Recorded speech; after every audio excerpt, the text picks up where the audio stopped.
BJP സംസ്ഥാന അധ്യക്ഷൻ രാജീവ് ചന്ദ്രശേഖർ തന്നെയാണ് ഏഷ്യാനെറ്റ് ന്യൂസിന്റെ തലവൻ. ബി.ജെ.പിയുടെ തലപ്പത്ത് എത്തും മുൻപ് തന്നെ ഏഷ്യാനെറ്റിനെ രാജീവ് ചന്ദ്രശേഖർ സ്വന്തമാക്കിയിരുന്നു. ഇതോടെ ഏഷ്യാനെറ്റ് ന്യൂസിന്റെ കഷ്ടകാലം തുടങ്ങി എന്നും കാണാം. ചാനൽ ചരിത്രത്തിൽ ആദ്യമായി TRP റേറ്റിംഗ് മൂക്കുകുത്തി വീണിരിക്കുകയാണ്. 24 ന്യൂസിന് പിന്നിലേക്ക് പോയ ഏഷ്യാനെറ്റ് പിന്നീട് റിപ്പോർട്ടർ ചാനലിനും പിന്നിലേക്ക് വീണു. ഇതിലും വലിയ തിരിച്ചടി ഏഷ്യാനെറ്റിന് കിട്ടാനില്ലായിരുന്നു. പരസ്യ വരുമാനത്തിലും ഇത് ഇടിവുണ്ടാക്കി. താരിഫ് റേറ്റിൽ കുറവ് വരുത്തി ചാനലുകൾ മുന്നിലേക്ക് കുതിച്ചപ്പോൾ സ്വാഭാവികമായും നിരക്ക് കുറയ്ക്കാൻ ഏഷ്യാനെറ്റും നിർബന്ധിതമായി. ഇതിന് പിന്നാലെയാണ് റേറ്റിംഗിലും ഇടിവുണ്ടായത്. എന്തായാലും തിരിച്ചടിക്ക് തൽക്കാലം വിരാമം ഇട്ടുകൊണ്ട് പതിയെ തിരിച്ചു വരികയാണ് ഏഷ്യാനെറ്റ് ന്യൂസ് എന്നും കാണാം. കഴിഞ്ഞ ആഴ്ച 3-ാം സ്ഥാനത്തേക്ക് കുപ്പുകുത്തിയ ഏഷ്യാനെറ്റ് ഈ ആഴ്ചയിൽ 95 പോയിന്റ് നേടിയാണ് തിരിച്ചുവരവ് നടത്തിയിരിക്കുന്നത്. 15 പോയിന്റിന്റെ വ്യത്യാസത്തിൽ റിപ്പോർട്ടർ TV 3-ാം സ്ഥാനത്തേക്കാണ് പോയത്. റിപ്പോർട്ടർ 80 നേടിയപ്പോൾ 85 പോയിന്റ് പിടിച്ച 24 ന്യൂസ് 2-ാം സ്ഥാനം കരസ്ഥമാക്കി. നേരത്തെ കൈരളി ചാനലിനെ പോലും കവച്ചുവെക്കുന്ന രീതിയിൽ പിണറായി വിജയനെയും സർക്കാരിനെയും പുകഴ്ത്തിയതാണ് റിപ്പോർട്ടർ TV വീഴ്ച ചോദിച്ചു വാങ്ങിയത്. നിലമ്പൂർ തെരഞ്ഞെടുപ്പ് വിധി എതിരായപ്പോൾ അതിനെ ന്യായീകരിച്ചും തിരുവനന്തപുരം മെഡിക്കൽ കോളേജിലെ അപര്യാപ്തത പുറത്തു വന്നതും കോട്ടയം മെഡിക്കൽ കോളേജിലെ കെട്ടിടം ഇടിഞ്ഞു വീണതുമെല്ലാം ഉളുപ്പില്ലാതെ റിപ്പോർട്ടർ TV ന്യായീകരിച്ചു. ഈ അവസരം മുതലെടുത്ത് ഏഷ്യാനെറ്റ് ന്യൂസ് സർക്കാരിനെതിരെ വിമർശനം കടുപ്പിച്ചതോടെയാണ് വീണ്ടും തിരിച്ചുവരവിന് കളമൊരുങ്ങിയത്.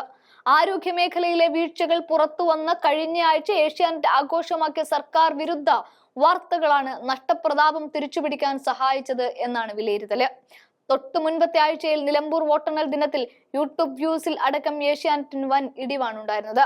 വോട്ടെണ്ണൽ നിർണായക ഘട്ടത്തിലേക്ക് കടന്ന 11 മണി കഴിഞ്ഞ സമയത്ത് 2,69,249 പേർ യൂട്യൂബിൽ റിപ്പോർട്ടർ ചാനൽ കണ്ടപ്പോൾ ഏഷ്യാനെറ്റ് ന്യൂസ് കാണുന്നവരുടെ എണ്ണം വെറും 72,782 ആയിരുന്നു. അത് വലിയ തിരിച്ചടിയുടെ സൂചനയായിരുന്നു എന്ന വിലയിരുത്തൽ ഉണ്ടായിരുന്നു. എന്തായാലും പതിവ് പോലെ 44 പോയിന്റുമായി മനോരമ 4-ാം സ്ഥാനത്തും 41 പോയിന്റുമായി മാതൃഭൂമി 5-ാം സ്ഥാനത്തുമുണ്ട്.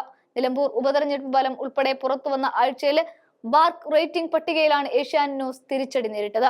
രാജീവ് ചന്ദ്രശേഖറിന്റെ വലം കൈ കൂടിയ chief operating officer Tapan Sharma Asianet ന്യൂസിൽ എത്തിയതോടെ നിരവധി തൊഴിലാളികളെയും പിരിച്ചുവിട്ടിരുന്നു.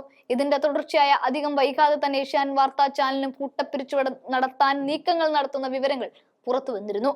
വരുമാനം കുറഞ്ഞത് കാരണമായി കാണിച്ചാണ് പിരിച്ചുവിടൽ നടപടി എന്നും പറയുന്നുണ്ട്. ചാനലിന്റെ അടിവേരറുത്ത് പൂർണ്ണമായും കാവ്യവൽക്കരിക്കാനുള്ള നീക്കമാണ് പിരിച്ചുവിടലിന് പിന്നില് എന്നും പറയുന്നു. അർണബ് ഗോസ്വാമിയുടെ റിപ്പബ്ലിക്കൻ ചാനലിലെ CEO ആയിരുന്നു തപൻ ശർമ്മ. രാജീവ് ചന്ദ്രശേഖർ റിപ്പബ്ലിക്കിന്റെ ഉടമസ്ഥനായിരുന്ന കാലത്ത് മുതൽ അദ്ദേഹത്തിന്റെ വിശ്വസ്തനായ തപൻ ശർമ്മ കടുത്ത തൊഴിലാളി വിരുദ്ധനായി അറിയപ്പെടുന്ന ആളാണ്. ഇയാൾ ഏഷ്യാനെറ്റ് ന്യൂസിന്റെ തലപ്പത്ത് വന്നത് മുതലാണ് സംഘപരിവാറിന് വേണ്ടി പ്രവർത്തിക്കുന്ന സ്ഥാപനമായി ഏഷ്യാനെറ്റ് മാറിയത് എന്ന ആരോപണവും ശക്തമാവുന്നു.